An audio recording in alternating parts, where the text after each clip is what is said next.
We are all walking around with NASA in our pocket. Space-age technology for the masses, for you, for me. And we say the word digital, and digital is reshaping our world. But what does it mean?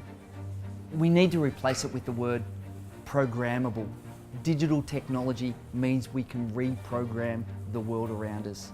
Think about your smartphone, all the things that are in there today that used to be physical things. We've used software to reinvent the world. Virtual things become physical things. Physical things become virtual things. It's a topsy-turvy world. And you know what that means for business? We've got to reprogram our business model. We've got to reprogram the way that we did things in the past. We put these tools together and we make a future we want to live in. We invent our future using software and programmable tools. And that's what the digital revolution is all about.